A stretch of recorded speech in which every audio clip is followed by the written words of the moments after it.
여러분 머릿속에만 있던 그 이야기, 세상 밖으로 꺼내서 독자들을 확 사로잡는 전자책으로 한번 만들어 볼까요?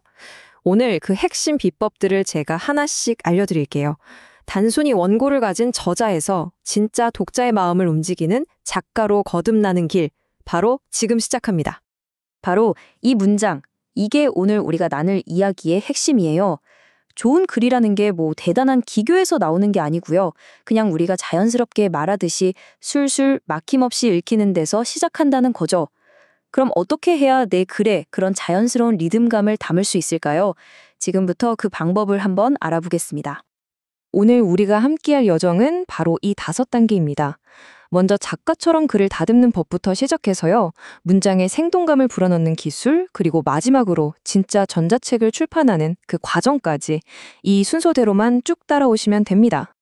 자, 첫 번째 단계, 저자에서 작가로입니다. 글을 쓰는 건 머릿속 아이디어를 막 쏟아내는 과정이잖아요. 근데 진짜 작가가 되는 순간은 바로 이 퇴고 과정에서 시작돼요. 이게 그냥 오타 잡는 수준이 아니라 원석 같은 내 글을 반짝반짝 빛나는 보석으로 다듬는 그런 기술이죠. 어떻게 하는지 한번 볼까요? 좋은 글을 만드는 4가지 기둥인데요. 이 원칙들이 다 연결되어 있어요. 생각해 보세요. 쉬운 말을 쓰려고 노력하면 자연스럽게 짧고 정확한 단어를 고르게 되고요. 이게 결국 글 전체의 일관성을 지켜주는 힘이 되거든요. 이 4가지만 기억해도 여러분 글이 훨씬 단단하고 프로페셔널해 보일 겁니다. 정말이에요. 두 번째는 글의 리듬감 만들기입니다. 혹시 그런 경험 없으세요? 어떤 글은 진짜 술술 잘 읽히는데 어떤 글은 자꾸 턱턱 걸려서 멈추게 되는 거예요. 그 차이가 바로 이 리듬에 있습니다. 눈으로만 읽는 게 아니라 귀로 들었을 때도 듣기 좋은 글, 그 비결을 지금부터 알려드릴게요. 자, 여기서 작가들의 가장 강력한 비밀 무기 하나를 공개할게요. 뭐냐면요, 바로 소리내어 읽기입니다. 이게 진짜 마법 같아요. 눈으로만 볼 땐 절대 몰랐던 어색한 문장들이 소리내어 읽는 순간 전부 드러나거든요. 읽다가 막 혀가 꼬인다거나 숨이 차다? 네, 바로 거기가 수정해야 할 부분이라는 신호입니다. 여기 2문장 한번 보세요. 문법적으로는 둘 다 완벽하죠. 근데 단어 순서만 살짝 바꿨을 뿐인데 강조하는 포인트가 완전히 달라지잖아요. 왼쪽은 누가 죽었는지가 중요하고 오른쪽은 언제 죽었는지가 더 중요하게 들리죠. 지금 한번 직접 소리내서 읽어보세요. 어떤 문장이 내 의도를 더 정확하게 전달하는지 바로 느낌이 오실 거예요.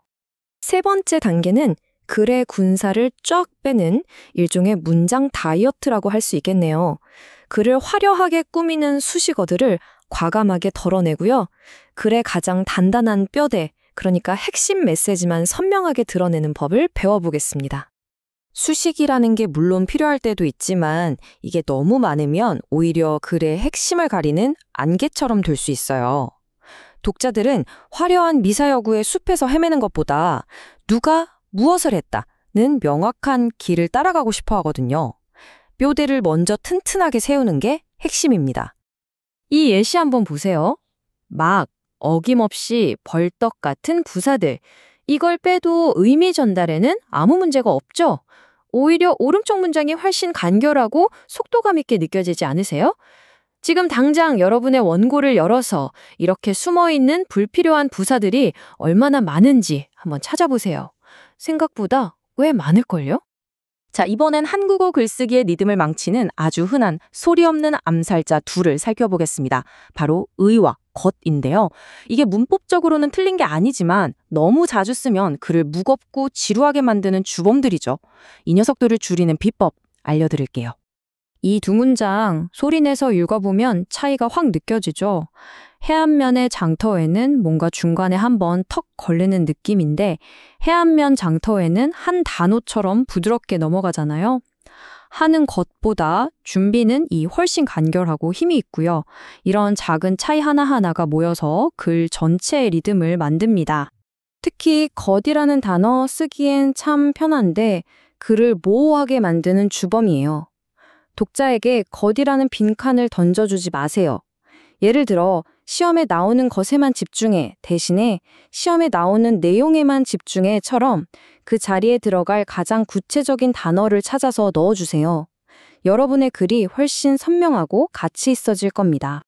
물론 그렇다고 겉을 아예 쓰지 말라는 건 아니에요. 어떤 사실을 추정하거나 특정 내용을 아주 강하게 강조하고 싶을 때 이 겉이 굉장히 효과적인 도구가 될 수 있거든요.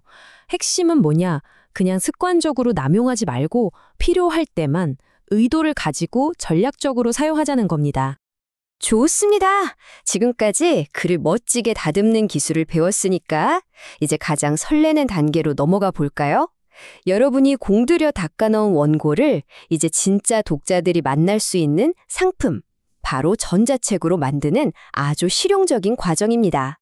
전자책도 독자를 위한 하나의 완성된 경험이라고 생각해야 해요. 여기 보이는 이 표준 순서는 독자가 책의 세계로 자연스럽게 들어와서 길을 잃지 않고 이야기를 즐긴 다음에 마지막에 작가와 책에 대한 정보를 딱 확인하고 나갈 수 있도록 돕는 일종의 안내지도 같은 거예요. 이 구조만 잘 갖춰도 독자들은 훨씬 편안함을 느낍니다. 자, 이제 출판 플랫폼에 내 책을 올리기 전에 몇 가지 기술적인 준비가 필요합니다. 먼저 우리가 보통 쓰는 A4 문서를 전자책에 최적화된 A5 사이즈로 바꿔줘야 하고요. 당연히 독자의 시선을 확 사로잡을 표지 디자인, 그리고 깔끔한 내지 디자인도 필수겠죠. 그리고 무엇보다 중요한 거, 독자가 원하는 챕터로 바로 이동할 수 있게 해주는 클릭 가능한 목차를 만드는 일입니다. 이 부분을 좀 더 자세히 볼게요. 종이책이랑 다르게 전자책에는 고정된 페이지 번호가 없어요. 그래서 바로 이 책갈피 기능이 정말 필수적인데요.